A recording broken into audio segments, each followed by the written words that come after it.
All right, let's dive right in. Today, we're going to talk about a really big shift in what luxury hospitality means. And spoiler alert, it's not about adding more stuff.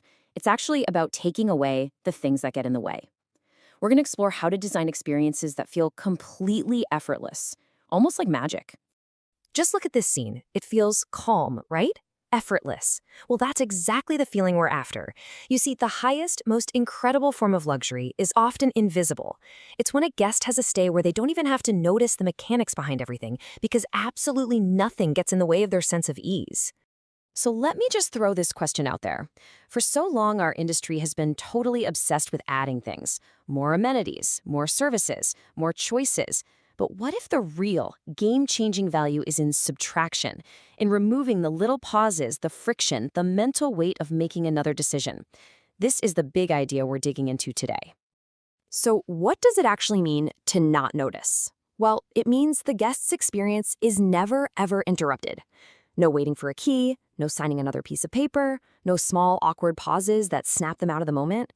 It's all about creating this feeling of continuous, graceful movement. I mean, really think about it for a second.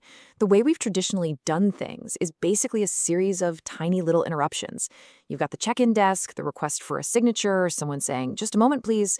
Now, on their own, they're nothing, but add them all up and they become the very texture of the stay, constantly reminding the guest that they're interacting with a system, not just being. Okay, so to get rid of all those interruptions, we have to think bigger than just providing excellent service. Honestly, excellent service should be the bare minimum. The real leap, the one that changes everything, is from service to orchestration. It's a totally different mindset, moving from reacting to problems to proactively and invisibly designing them out of existence. And here's the fundamental difference. Service is reactive. A guest asks for something and we fulfilled that request. Simple, but orchestration is anticipatory. It's about connecting the dots behind the scenes to meet a need before the guest even realizes they have it. The car they need is already waiting before they even think to call for one. That's the difference. Service tends to focus on creating excellent individual moments. A fantastic meal, a perfect check-in experience, and that's great. But orchestration is about designing the flow between those moments. Because here's the thing, a guest doesn't experience our hotel in neat little departmental boxes. They experience it as one continuous story. And the transitions are every bit as important as the events themselves. This really gets to the heart of the feeling we want to create. On the left, you've got a guest who's clearly being processed by a system. It's a transaction. But on the right, that guest is stepping into a story that's already in motion. They aren't starting a process, they're just continuing their journey. And we're just a seamless part of it. So, how in the world do we actually make this happen? Well, we have to start thinking like choreographers. We need to meticulously design the entire guest journey from start to finish. Let's break down what this choreography looks like at each major touchpoint.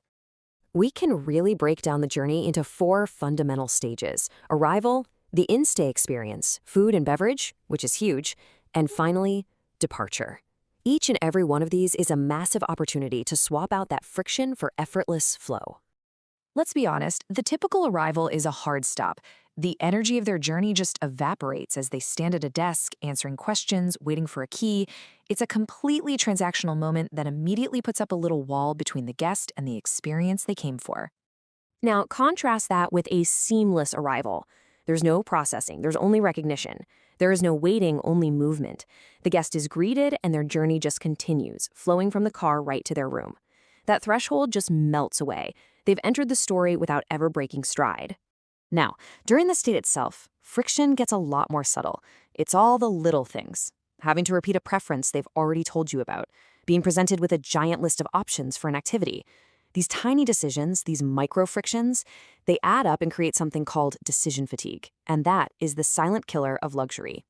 It's this quiet cognitive burden that keeps a guest from being totally immersed.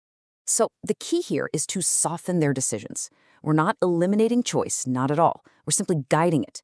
We use gentle suggestions instead of instructions. We use timing, presenting the perfect idea at just the right moment instead of a long menu of options. It's all about curation, not control. It just lowers that mental load and creates this beautiful, effortless flow. And nowhere, I mean nowhere, is this idea more real than in food and beverage. This is the anchor for the entire experience. It's where flow becomes a rhythm that the guest can actually feel. The goal is to get to a point where the mechanics of service, ordering, waiting for the bill, paying, they just vanish into the background. What's left is just this perfect timing, an experience that feels completely intuitive. And then we get to the end. And most departures just feel so abrupt, don't they? The spell was broken. All of a sudden, the focus shifts to bills and logistics and goodbyes. It turns into a transaction. And that incredible emotional tone that you've carefully built for days is just gone, replaced by an administrative task. But a seamless departure is different. It's a gentle closing, not a slamming door. It maintains the exact same tone and energy as the rest of the stay. All the logistics, they're handled invisibly, in the background. The guest doesn't walk away remembering how efficient your checkout was. They walk away holding onto the feeling they're leaving with. And that final emotional imprint, well, that's everything. So you're probably wondering, how is any of this actually possible? What's the engine that's running this whole seamless operation? It's a concept that we call the invisible concierge. Let's take a look at what that really means. Now, the invisible concierge is not a person at a desk. It's not a department. Think of it more as an integrated intelligence, part human intuition, part smart technology that's woven into the very fabric of the property. Its only job is to understand a guest's preferences, their personal rhythm, and their unspoken intentions, and then to act on all that, quietly, without ever needing to be asked. So its core functions are pretty much everything we've just been talking about.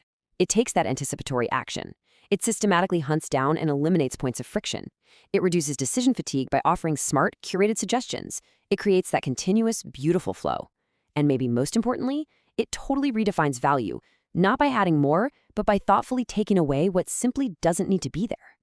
Because you see, at the end of the day, all of these operational strategies, all these big philosophical shifts, they all serve one single purpose: to shape the guest's emotional and psychological state. And that right there is the true measure of our success. This is a quote we put together based on guest feedback, and it just captures the feeling perfectly. When we get rid of the friction, we get rid of the burden of management. The guest is no longer the project manager of their own vacation. They're simply present, free to experience the moment. They're living it, not managing it. That's the goal. And that is the ultimate payoff. The end result is a guest who feels completely unburdened, someone who is totally present in their surroundings, with the people they care about, someone who is fully immersed in the story that you've so carefully created for them. That feeling, that is the new definition of luxury. So, I'll leave you with this final question to really think about.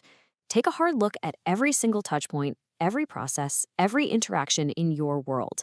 Ask yourselves, are you creating a series of disconnected transactions, or are you composing a single, beautiful, continuous gesture? All right,